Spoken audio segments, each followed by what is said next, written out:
Recording in progress.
I'm going to wait for, oh, here she comes. Hello, everybody. Woo!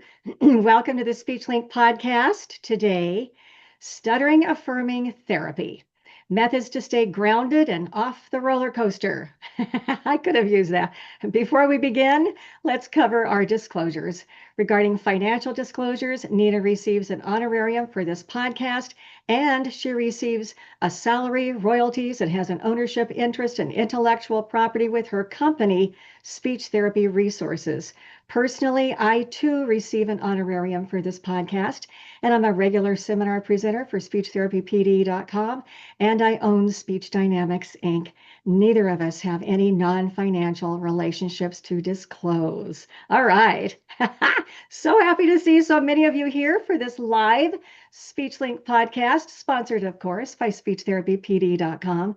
I'm Char Boshart, your speech language pathologist host, and you all are more than welcome to participate during our time together. Just type your question or your comment into the chat, and one of us will read it, and Nina will respond. Yes. Nina, yes, that's your job, girl. Yeah. Don't ask me stuttering. Okay, excuse me. Nina Reeves, MS, CCC-SLP, BCS-SCF stands for Board Certified Specialist in Stuttering, Cluttering, and Fluency Disorders. She's been a career-long school-based SLP who also provides private therapy to children and adolescents who stutter. She's best known for her practical professional development for SLPs and as an author of clinical materials through the publishing company she owns, Stuttering Therapy Resources. Nina has volunteered with several stuttering support organizations as well as F-ASHA committees. Her awards include, get this, the National Stuttering Association's SLP of the Year and Hall of Fame awards, as well as F-ASHA Foundation's Van Hatten Award, F-ASHA's Excellence Award for Pre-K Education, and she's also an F-ASHA Fellow. And most notably, this is her third SpeechLink appearance. Okay, but it's been over 5 years, okay? Oh, and it's been way too long. So welcome back to the SpeechLink, Nina. Thank you, Shar. I'm excited to be here again.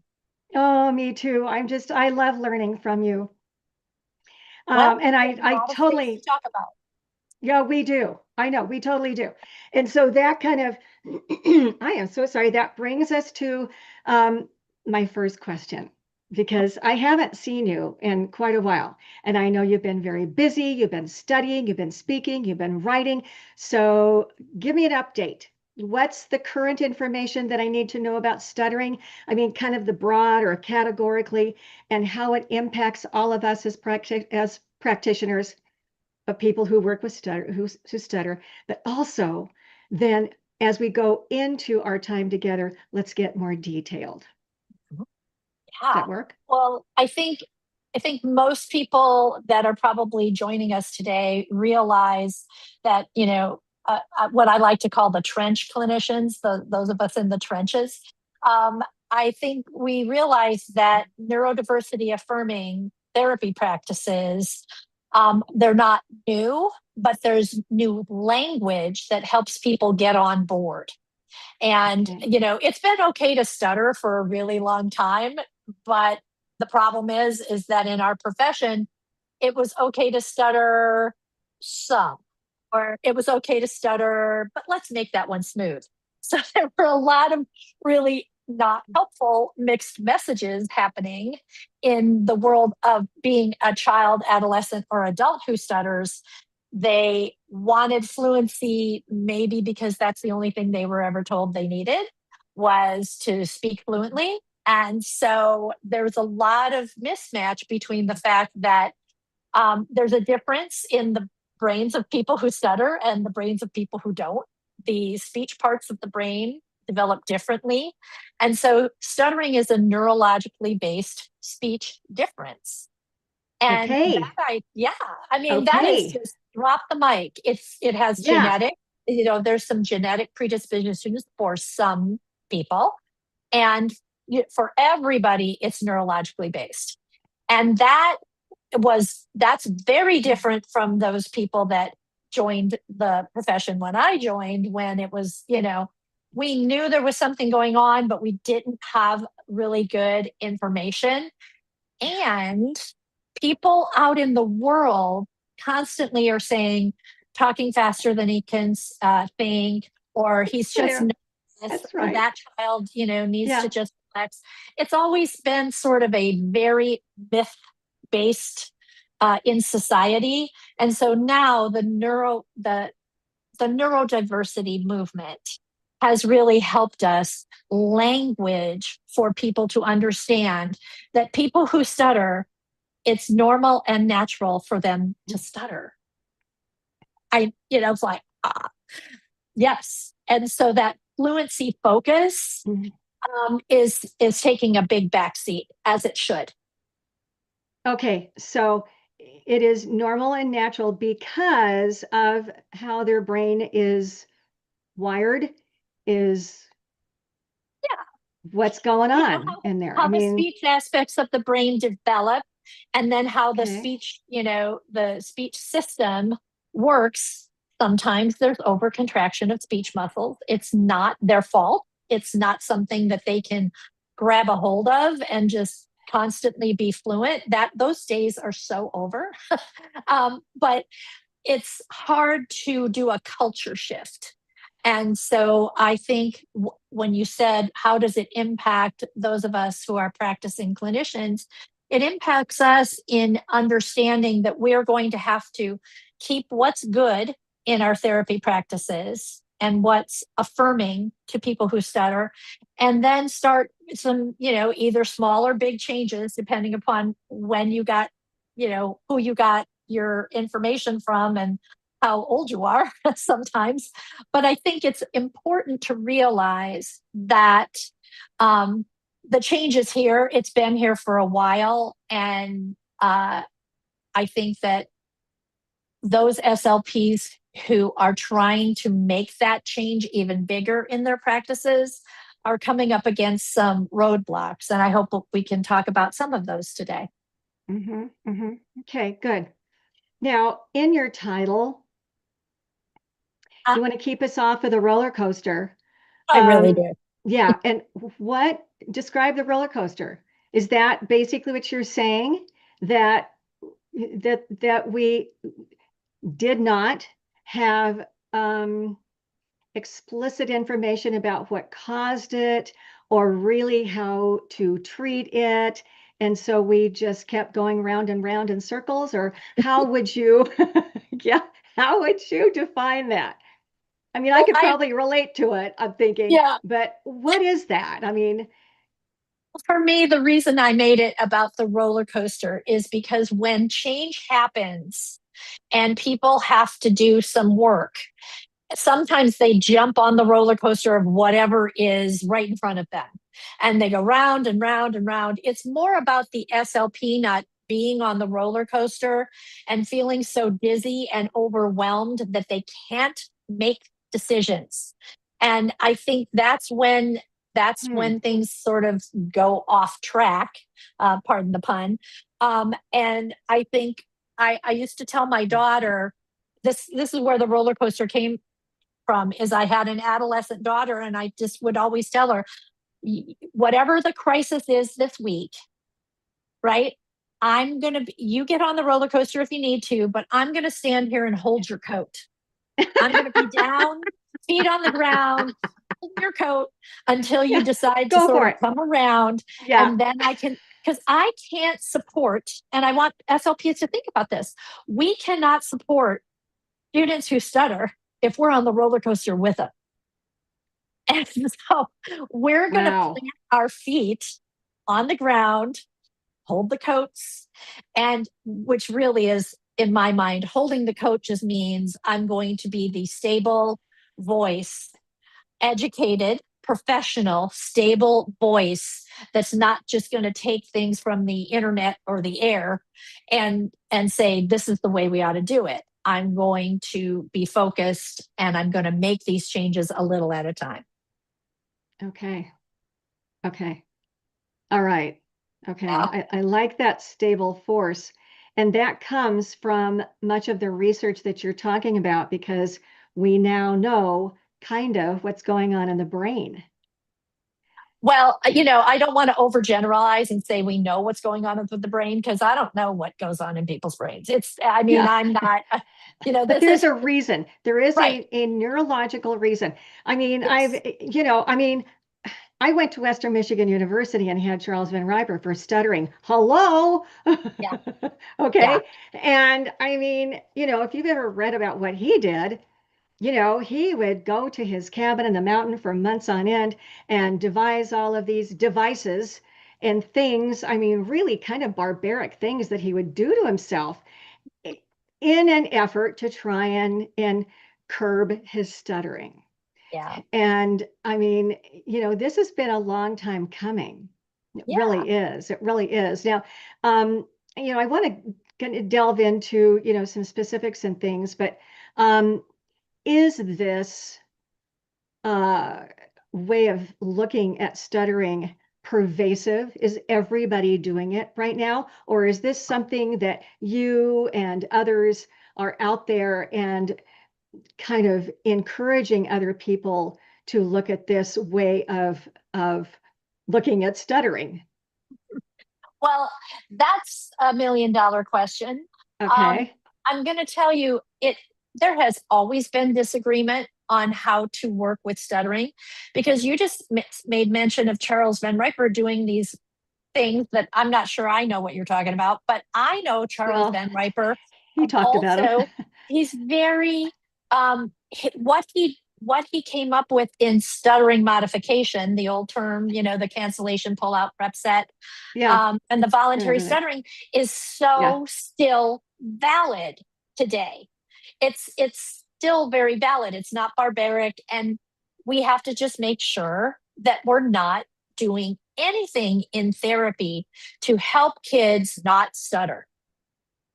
Okay, and now I'm going to explain that to you. There's always been Please do. an understanding that the more you try not to stutter, the harder it gets. This has not been pervasive in training across the board or across the world. We understand that stuttering is normal and natural for people who stutter because we understand science. Now, that doesn't mean that the parents are going, oh, sure, let him stutter. It's great. Or the kids going, yeah, I love my stutter. Let me have it. There is a stigma to this speech condition, the speech difference that has been pervasive throughout society for eons. Like I can't even tell you. And Mhm. so, what we're trying to do is understand that when we destigmatize stuttering, it becomes easier to learn, to navigate, and come to terms with. Uh-huh. Stigma comes from you're not talking right. Let's do it a different way.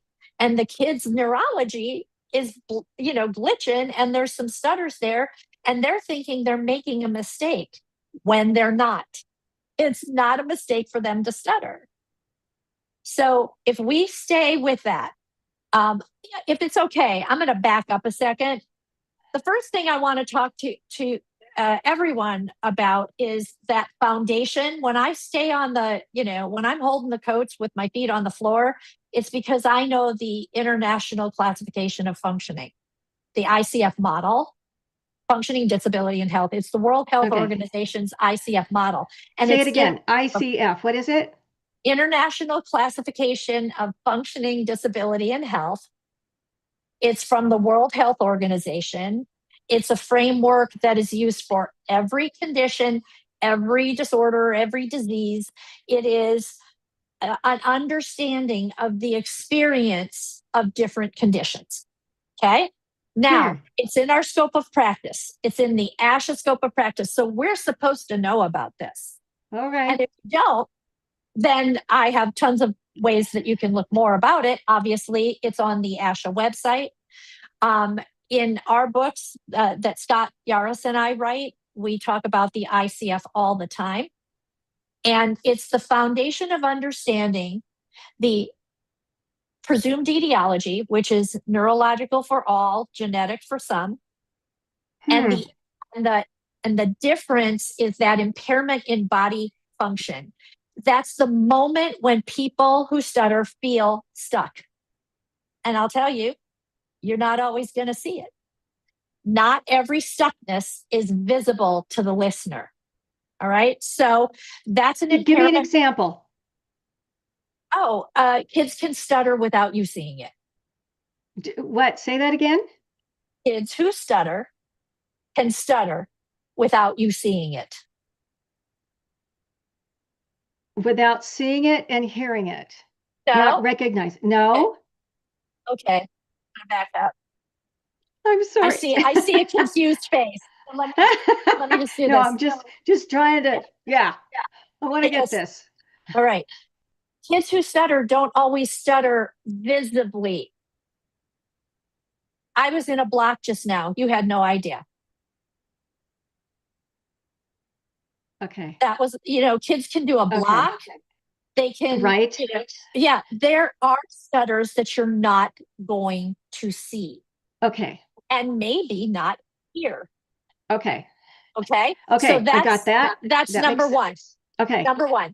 That's the impairment in body function, but it's not always visible. I say that because SLPs have been counting stutters wrong for, a couple of decades. Yeah. Well, we kind of do what we're told. And it is. And that's okay. I want everybody to understand you're not a bad person if you got trained to count stutters. And in fact, sometimes you're in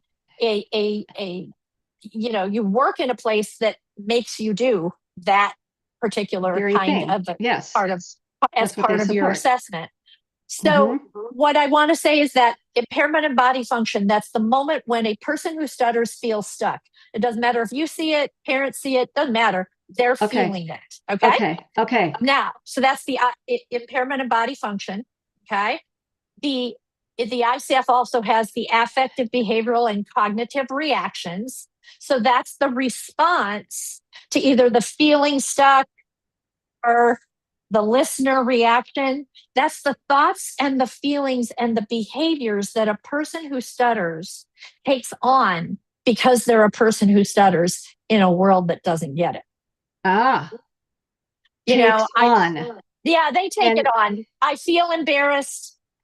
Okay. I feel embarrassed. I think that person thinks I'm weird. It's the stigma. It's the internalizing stigma. Yeah. The listener reaction is this, so that might be, I'm surprised. The child who stutters or the adolescent might think, they think I'm weird. And then they might start to shove their stutter out, push really hard, those secondary features that we all know about. Yeah. They might change words. They might not talk. They might only say two when they're want to say 15. These are the behavioral reactions. Okay. Right. Then so that's two. The ICF also has environmental reactions, which means what environment is that child speaking in, right? Are they talking to a friend at lunch or are they speaking to a classroom? And what are the perceptions and knowledge and, beliefs of the people they're talking to about stuttering? Do they accept it? Is it okay with them? Do they have any information? So those environmental reactions can, can fill that societal stigma, bucket pretty high. Yeah. Because it isn't a very well-known condition to the average person walking down the street.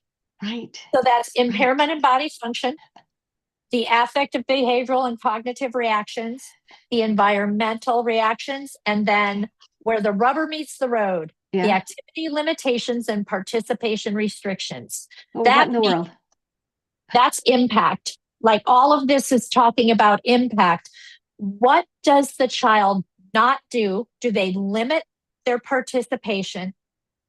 Do they have, are they restricted from others from participating in certain things? So what is going on with their experience of being a person who stutters? That's adverse impact. That's negative impact on quality of life. Wow. Wow. And Okay. that's the big picture. And I want everybody that's listening to this, if they don't, on the Stuttering Therapy Resources website, we have free resources, and one of them is how does the ICF, I have a blog on that. How does it deal with stuttering? You can just use the search bar and search ICF. Okay. This kind of sounds like in the evaluation category. Oh, it's in all of the categories. Okay. It's definitely an evaluation. You have to be assessing thoughts, feelings, and behaviors. You have to be assessing the environment and the reactions to the environment. Wow. You have to be assessing whether this child is limiting themselves in communication or in participation in activities.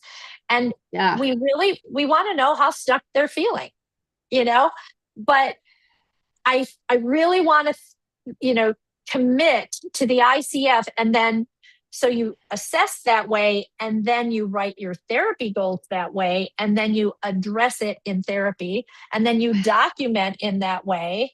I write my reports with the ICF in mind, and then I document progress in all the different ways the child may need it, and not just how many times did they stutter.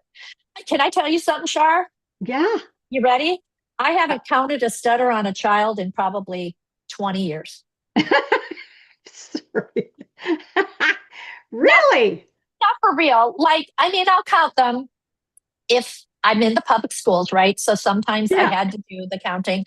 And then I did this narrative of how did I get to those numbers? And then I told the parents, but this is like snapshot of 3 different situations with your child on 3 different days, and with 2 different speakers in the room or something. And it's not exactly how your child stutters. So we are not going to look for progress in numbers of stutters. Okay.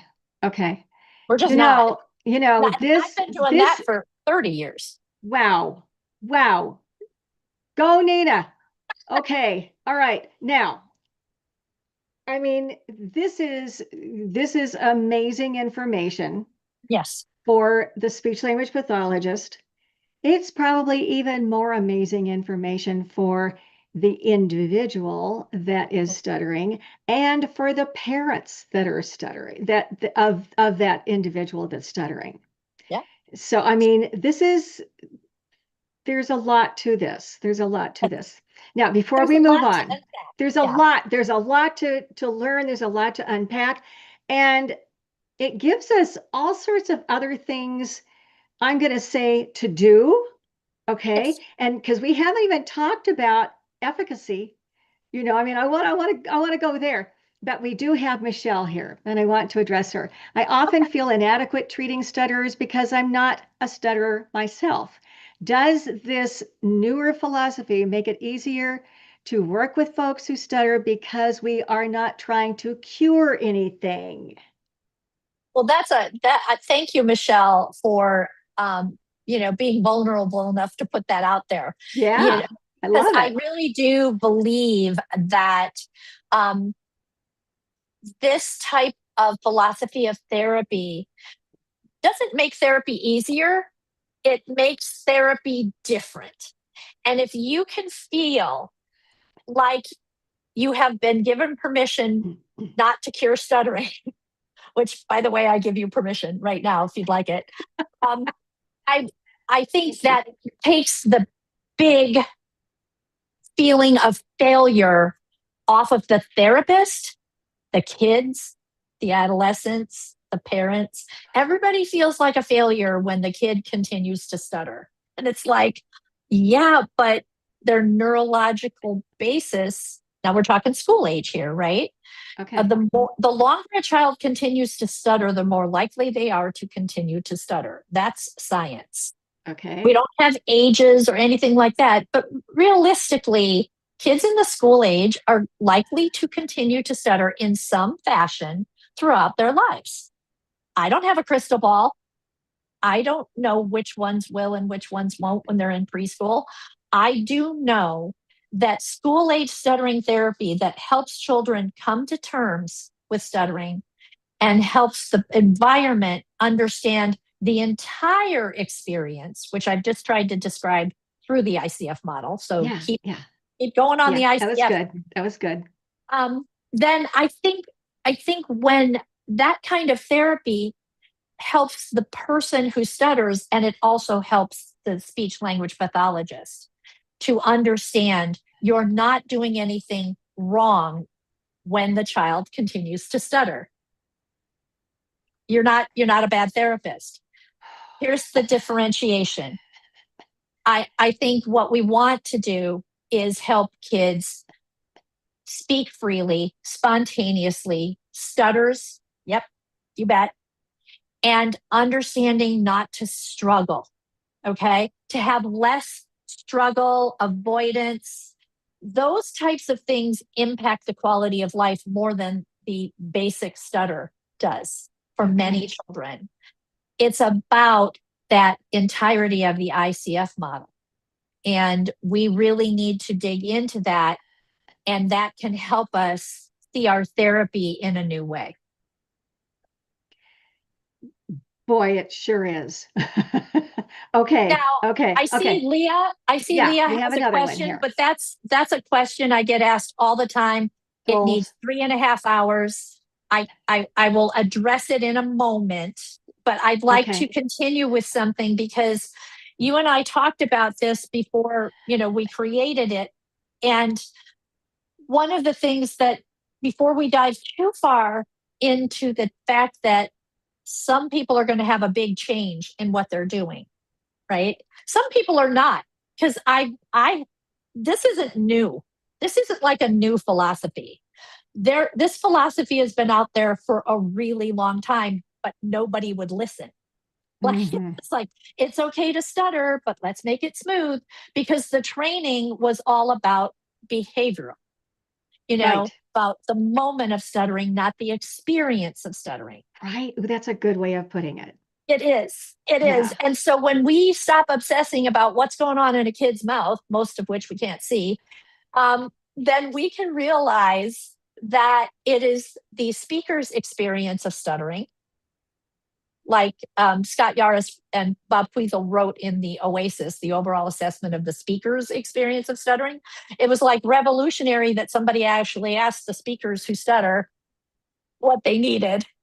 It was like, the researchers don't have all the answers. People who stutter have a lot to teach us as professionals. And when we get into this culture of change, a couple of things I want SLPs to keep in mind. Okay. Because otherwise, right now, anybody who says, oh my gosh, I'm writing therapy goals of percents of stuttered speech, reducing stuttering, what the heck? That's an overwhelm moment. Okay? That's an overwhelm moment. And one of the things that happens if you get too overwhelmed, you start tuning out and things don't change. And so what I want to say is change is messy. Roller coasters, vomit, whatever. It's like change is messy. Give yourself grace that this is how you were trained. It's what you learned. It's what you knew, and you're going to know different things over time. So you give yourself grace, you give yourself patience, and you give yourself persistence, which is the 3 things I give my students and their parents and all the other people around the teachers and everybody. Yes. We all need some grace, some patience, and some persistence. Yes. No, that makes total sense. I mean, because this is certainly not going to change overnight as far as this philosophy and implementing this philosophy. And I mean, it's called time and learning and doing and growing. Yeah. I mean, but I love being introduced to this specifically. The ICF model makes a lot of sense. Yeah, that's why it's in our scope of practice. Yeah. Yeah, That's how we're I supposed to be like it. working with all of them, Okay, all of the kids. okay. All right, Yeah. good, good. Okay, So so where do we start? yeah. Before we do that, I want to say this, give your vulnerability a big hug, because this is vulnerable stuff. Yeah. Your amygdala is going to go, "Meh," and I want you to just give it a hug, because that patience and persistence, when you stay tuned, first of all, validate you already know some stuff. Oh, yeah. Second, you don't throw everything out, right? You already know how children grow and change in their speech and language development. You've got that. You need that for stuttering therapy, because stuttering and language and everything go hand in hand. So stay in tune, stay focused, and then realize that you don't flip a switch, right? This will be a process over time, and there are some specific things that you can do. Okay, all right. And we do have a question here with Vanessa. Do you still implement fluency strategies in therapy sessions? Okay, is it okay if I put these to a little bit later when Yeah, yeah. we're almost That ready to sounds, wrap yeah, up? yeah, because Yeah, that's it's what the we're same. familiar with. Yeah, I mean, it's it's the either a same kind yes, of. no, or Yeah. sometimes. It's one of Oh, it's those, a little more nuanced a than little more that. But nuanced. Oh, well, yeah, yeah, I try to everything in narrow it stuttering therapy down. is pretty nuanced. But what we put in the abstract that we would talk about, what are those steps towards change that you can. Yes. I've got, basically, I put them into the four M's. We're going to change Okay. our mindset. We no Okay. longer think that, we're no longer looking for fluency from kids, especially the artificial kind. Okay. It's okay if they're more fluent, right? That's fine.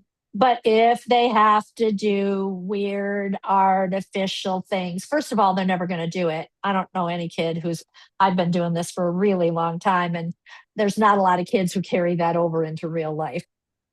They'll do it in your therapy session so you can count that they didn't stutter, but that's about as far as it's going to go.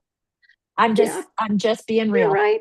You're right. Um, Yeah. so you're going to change the mindset, and then the message changes from the inside out. When you change your mindset, everything else starts falling into place. The messages of therapy are not, let's try to make that smooth, or let's try that again without the stutter, or whatever it is that's unintentionally being told to the kids, that their stutters are incorrect and they really need to try to change that. So the message then changes. It's not a message of fluency good, stutter bad, which is, not exactly what we say, but it's what the kids hear. And then Absolutely. our model, when the message changes, our model, how we talk about stuttering, what we do in therapy, how we model that it's okay to stutter, really, like for real, it's okay to stutter, all of them. But the meaningfulness then changes. When the mindset, the message, and the model change, the meaningfulness of your therapy becomes about helping the child communicate. And this is what I do with my kids. I'm like, listen, we're going to talk about communication, not just speech, right? I think that's a big deal for parents to hear. Huge. Teachers, are they communicating effectively? Are they saying what they want to say when they want to say it? Are they participating? I'm not here to make shy kids into extroverts. If your personality holds you back on certain things, that's not my job. If your stutter holds you back on certain things, that's my job. And so it's not for me to get you fluent, because if you have to do a bunch of stuff to stay that way, and by the way, you can't always stay that way, then you're not communicating spontaneously and joyfully. You're communicating with like such effort and feeling very off whenever you try to have to do those things that we have done in our past. So the meaningfulness really changes. Mindset, message, model, meaningfulness. It's all very Okay. synergistic and they work together. Okay. Okay. Very good. Good, good. I like that. Yeah, pro tip. Okay.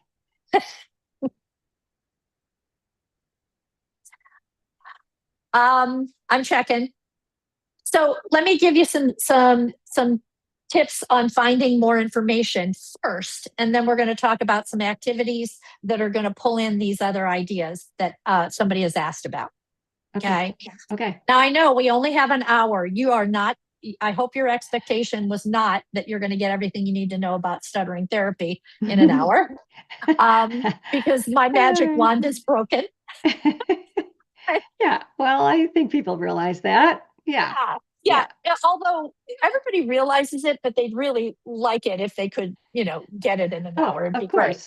Of course. Yeah. I'd like somebody to teach me how to do feeding therapy in an hour, but that's not going to work out either. So I'm never going to do feeding therapy because it's outside my scope of competence. Okay. So the savvy consumer, I like this idea, the idea that when you go to find things, continuing the education, materials, ideas about neurodiversity affirming or stutter affirming therapy, you'll want to be judicious. Okay. That's when I said don't jump on the roller coaster. Part of that is there's somebody out there with a shiny new thing and it's everything you need to know in 10, 10 handouts or something. It's like, you guys already know that's not true. And so the idea is when you let go of that fluency focus that you never really believed in anyway, because you never got kids totally fluent and it never resonated with you, but it was what you were taught. You'll figure out that there's no one size fits all for any kid, anytime, anywhere. That goes for all of the speech differences that we work with. So go ahead and find things that have efficacy, yes, and that aren't marketing to you that says this is all you need to know. Because I just said stuttering therapy is very nuanced. You'll need counseling information on counseling and communication disorders. If you didn't get a lot of that, you'll want some CEs on it. I think I have some, Char, did that get put on the website? Do you know if it did? Those last two that you gave me the other day? Yeah. Yes, it's on the website. Okay. All right. Great. So those links are there. Those are just some. And of course, they're italicized for people that are looking. Yeah. They're HTTP. Yeah. Thank you for that. Because I know that people want information. This is just our list. Scott and I put it together. It's not the list. It's not the only things you'll go to find, but it's some of the things that we've done or we have seen or been part of in the past. Now, just be a savvy consumer. Make sure it's not a marketing ploy. Make sure it's based in science, but also in that understanding that the client's values are just as important as the science. Okay. All right. Good.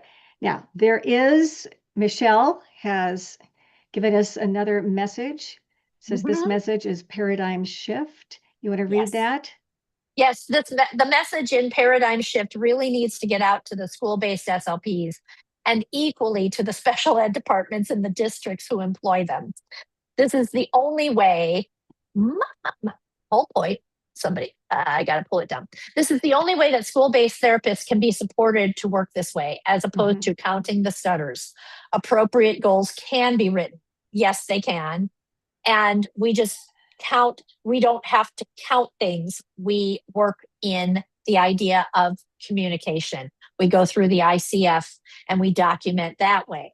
Now, having said that, there's, Michelle, I'm glad you brought that up because there's an entire language, speech, and hearing services in the schools. There's an entire forum.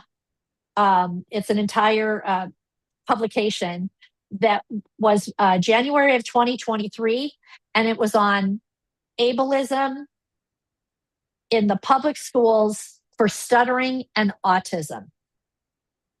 And let me tell you, it will set your hair on fire in a very good way. And I co-wrote an article in that. I mean, the whole forum is unbelievable. It just changes the way you think. Where do we get this? That's Language, Speech, and Hearing Services in the schools, January 2023. So ASHA people should be able to get it pretty easily. Got it. And I did an article with two other people who stutter, and we did case studies of how to change this in a public school setting. Ooh. So that's a primer right there. Yes. And I think you can use those things, plus verbaldiversity.com, which is an arm of Stuttering Therapy Resources. Seeing stuttering as verbal diversity has really helped us help parents, teachers, administrators, and others realize that there are a lot of things that we've done that aren't exactly as helpful as we thought they were, like counting stutters. And so we can make this change. It is like turning the Titanic. I've been trying to make this change with colleagues across the world for 30 some years. But the neurodiversity, that sort of push, has really helped us shine a light on this. Yeah, no doubt. Yeah.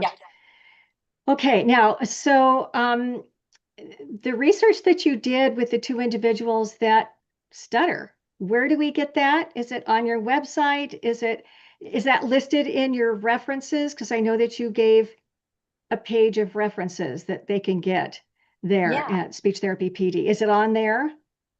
Well, that wasn't research. That was case studies. That was a case study. Okay.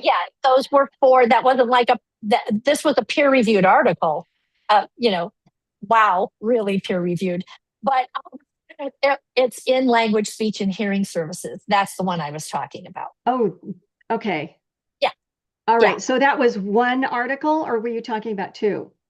That was one article. One. It had two case studies in it. And the whole forum is something that I think that any SLP that's listening to this that wants more information about neurodiversity affirming therapy can really gain a lot of insight from. Okay, good references. Good, excellent. Good. All right. We have another one here from Lorraine. Would you like to read that? Sure. I have a student who is not held back by mild stuttering, and when asked by myself, he doesn't mind that he stutters, and he appears to talk whenever he wants. I sometimes wonder why I am pulling him out to work on fluency.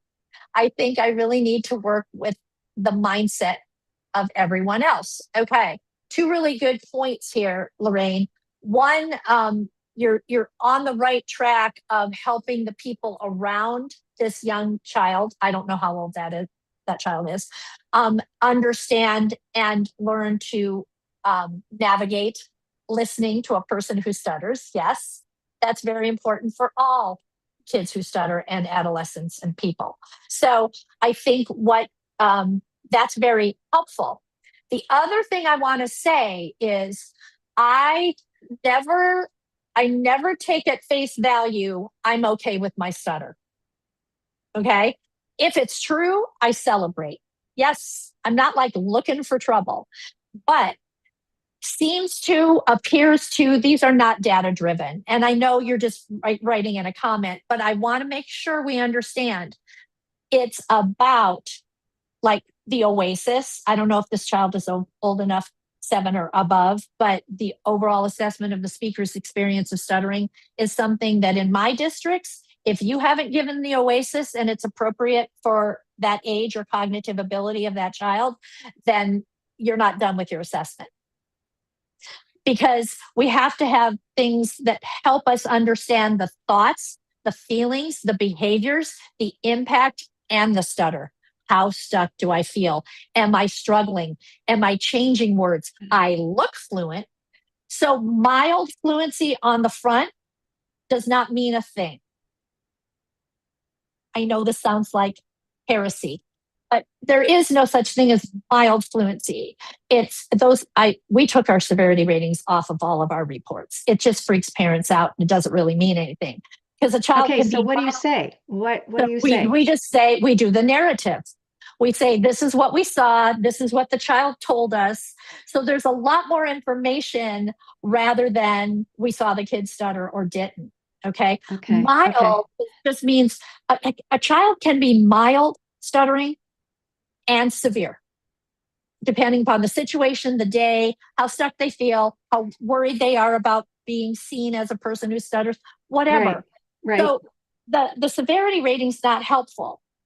What is helpful is understanding that mild on the outside, since you can't see all the stutters anyway, it doesn't really mean anything. But what about on the inside? I have a lot of kids that I've worked with that don't stutter a lot, but are very worried. Thoughts, feelings, impact. The experience of stuttering is not mild to them. Okay. And I have Interesting. kids who stutter a whole bunch and are not as worried or bothered. But I have to dig through and make sure my assessments are getting into that and not just how much stuttering is happening. Okay. I know. All right.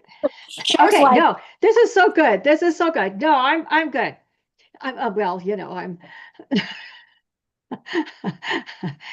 we're veteran it is human beings, different. Char. It is a mind shift. It just totally is. But this is good. I like it. I absolutely like it. And do you have something else that where you want to go for our last 15 minutes, or can I jump in and ask? Well, let me do something to reflect on a few of the things that have been asked, but also. Well, that's where I'm going too. Yeah, okay. I want to go to the practical piece. Practically, the first thing I would tell SLPs is wherever you are on this journey, if you're listening to this, and these things stay. I have live listeners right now, but this will be here for years, a few years. Yeah, so what I want you to know is look for more updated information, okay? Because this is something that continues to come out a little at a time. The ideas, the thoughts about the philosophy, helping SLPs practically work on it. Here's the practical stuff that is related to this. But make certain that you don't think it's okay to stutter means SLPs don't have a role. We have a role. We have to be there, right? We don't cure autism either, but I think we've got a role. We don't cure aphasia, but I think we've got a role. So the paradigm shift doesn't mean, oh, it's okay to stutter, honey. Go, go forth and you're fine. Yeah, good luck. They feel fine. They don't always feel fine. Some of them do, some of them don't. And so we're here to make certain that we're addressing all of the areas of the ICF. We're assessing it, we're addressing it, we're writing goals, and we're taking documentation in all of those areas. And so stay with it. And if you want the first thing to do, go back to school, or say, now right now it's start of a new school year while we're live, but I don't know when everybody's going to listen to this. I like to call it Stutter Detective, the SLP Stutter Detective, which means you're going to go back to wherever. I don't care if it's the middle of the year. You're just going to get curious and go, there's this report, this IEP here, or this report from another private therapist, and it says the child can do all these things, or the child has met all these goals. I'm going to see if that's really true. Like, it may have been true. It may not, the child may not remember it, right? And I also want us to think, what are the gaps? Does this child know anything about stuttering? Do they have facts? Are they still in the myth? Do they understand their speech machine? Do they know what stuck feels like and where they can feel stuck? If they don't have some basic knowledge and skills, then we're going to have to fill some gaps while we work on other things. So I think it's about becoming that SLP detective. Take your ICF model with you. You're going to find it on our website and other places. And make sure that you're checking in with kids who stutter to see, is this, you've been in therapy for 7 years. What kind of therapy have you had? And is it making any difference to you? Be curious. Right. And tell them to be honest.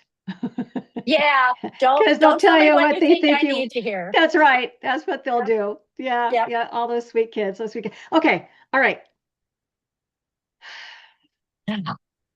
Okay. I mean, we can read the ICF models. We can attend your seminars. We can do all of that. And that centers around what we are learning and what we can do. Yeah. Now, do you recommend announcing this at faculty meeting, or, talking with the parent ahead of time of the IEP or during the IEP, or how do you ease this into your environment? Really great question. I do it with grace, patience, and persistence because you're never a star in your own hometown, right? So sometimes I use other people, like the Stuttering Foundation or, the things that are out there. Verbaldiversity.com. I just did a handout for parents on the ICF model, what it means for them. Good. Yeah. I love that. Do you sell that? The SLPs. Yeah, verbaldiversity.com. That's out there. Yeah. Okay. And the ICF model for parents, I have, the blog is there for the SLPs. What does verbal diversity mean? And how does that change your child's therapy? There's verbal diversity for parents, as well as one for SLPs.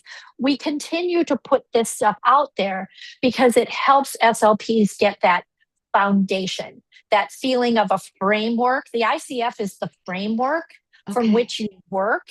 Yeah. But this idea of changing a culture, you're going to have to do it a little at a time. And yes, you're going to have to talk, if I go to a district, 3 weeks from now, and that district says you have to count stutters. Okay. Whatever. I'm not going to I'd like to change that over time. And by the way, it may change in the future. Some things go, in the kettle that are percolating. But I'm going to tell you for right now, if you're forced to count some stutters, but then educate people about what it really means.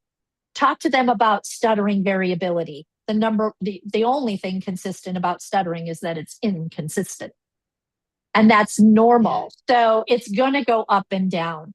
Talk to them about the fact that these numbers are a snapshot in a certain situation, and that it's really about how the child stutters, but how much the stuttering is impacting their life. Get parents off stutters and speech and get them onto communication.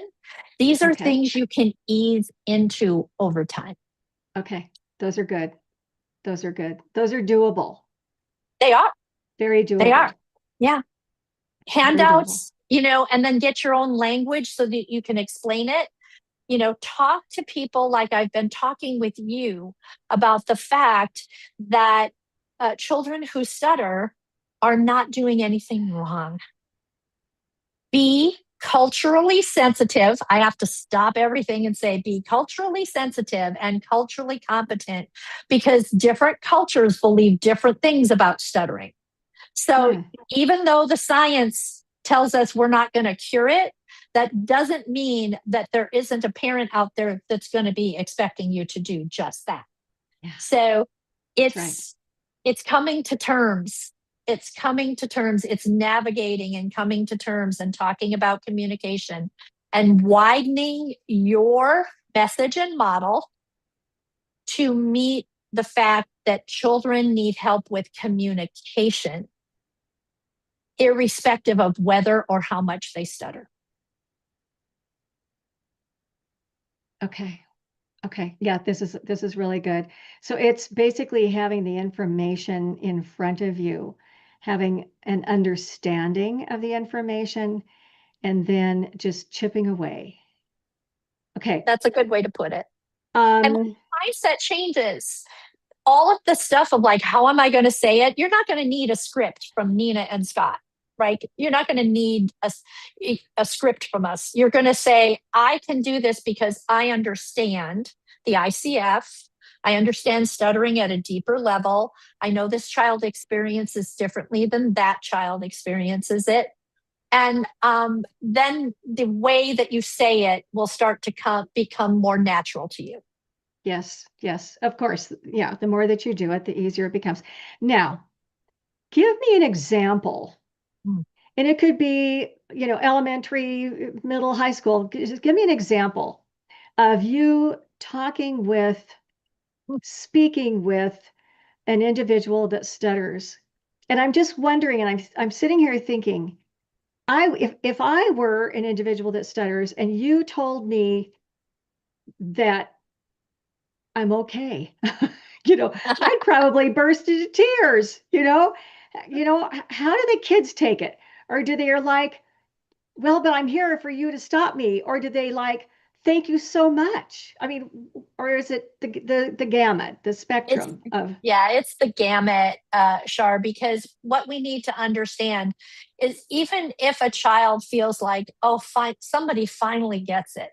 Like somebody finally understands that I can't control this thing every day, all day. And the more I try to control it, Ed Contour used to have an idea that stuttering is like a spider web. The more the fly tries to fight their way out, the more, stuck they get. Yeah. Just one of many, things that we can talk about. But this idea that if it's okay to stutter, then I don't have to change that word and I don't have to go really fast and push through and, try to force it out. But that is for time, depending upon where the child is, and depending upon the environment. So lots of kids are very excited to know that it's okay to stutter, but society isn't really on board yet. We're making strides, but that child's society, I'd like to make changes in that child's society so that they have an easier way of navigating. Okay. There is a last question there, if you'd like to read that. Lorraine. Okay. Thank you, Lorraine. I have a student. Should I just read it? I have a student who was not held back. I think we did this one. Did we just do that one? We did it. Oh, okay. Yeah. And by the way, Lorraine, you're not pulling them out to work on fluency. You're pulling them out to work on stuttering. That's one mindset shift you can have today. We don't have fluency kids. We're not doing fluency therapy. We have kids who stutter, clutter, or have atypical dysfluencies. And those are the kids that we're working with, and we're doing therapy. We're doing communication therapy. We have to check the box for fluency, but we don't have to keep putting that. It's the word fluency is not the problem. The expectation of fluency is. And so when all we ever hear is fluency this, fluency that, let's try on your fluency, let's have fluency therapy, it starts to set a tone that we're not really trying to set. So can I just say, I know we're at the top of the hour again, but somebody asked about the goals. You're going to write goals. Yes. You're going to write goals based on the child's ability to stutter freely. Okay. The child's ability to raise their hand, it's participation goals. It's being able to navigate fear and embarrassment and worry about stuttering. There's counseling parts of this that you're going to have in that affective, behavioral, and cognitive realm of the ICF. The goal to educate their environment. There are a lot of ways to write these goals, and it'll be a portfolio. Here's something you can do besides become an SLP detective. Get that stutter notebook started. Okay. You're going to have that notebook, and that'll be portfolio documentation of progress instead of having to have a percentage of something. And so your goals will be based on the ICF model. So keep learning about that. And I know Char already knows this, but our updated, revised school age practical guide, school age therapy, a practical guide is going to be out in a few months. And it's been revised to discuss all of the things that I talked about tonight and put it in a practical way for SLPs. And it's like 300, it's almost 300 pages. So, and that'll be on your website? Yeah, Stuttering Therapy Resources. Okay, all right, good. And we do have another comment here at the very end. Okay. I started going down the rabbit hole last year. Yeah. God bless you. I understand what you're talking about because it can feel that way. I asked the hospital to order the assessment at the time, probably the Oasis, and they couldn't because your site was not an authorized vendor. I felt so strongly about verbal diversity, I bought it for myself for the department. I wish I could have shown you the teenager's face when we did the assessment and his new goal, pure relief. Oh, you see, have that inspired so a well-seasoned older veteran therapist. Thank you. And let me just say, just so you know, we have somebody that will make anybody a vendor. We have Scott's daughter does all of our vendor stuff. So tell somebody to email us. But that's what a beautiful way I love that. Yeah. Oh, great. I love that. Thank you, thank you, thank you. Oh my gosh, Nina. Oh, wow. Well, you gave us a lot of information in a short length of time. And thank you, everybody, for your great questions and your comments. I really appreciate it. It was just extremely helpful, extremely informative. And in closing, I want to thank all of you for being here and for tuning in and for continuing to get the word out about the SpeechLink podcast. And just so that you know, in a few days, you'll be able to access this course through SpeechTherapyPD and watch it again if you want. Also, you can access the audio-only version on most popular podcast apps. I greatly appreciate your supportive comments and your good reviews on those apps. And also, if you're planning ahead, next month, September 10th, 7:00 p.m. Eastern, on the SpeechLink, I'll be doing clinical questions and answers, your off-the-cuff questions about treating frontals and lateral speech cases. So that should be pretty fun. Nina, thank you again. Thank you so much for your helpful information. And to all of you, I hope you know how very appreciated you are. Thank you for all that you do for your therapy clients. See you soon.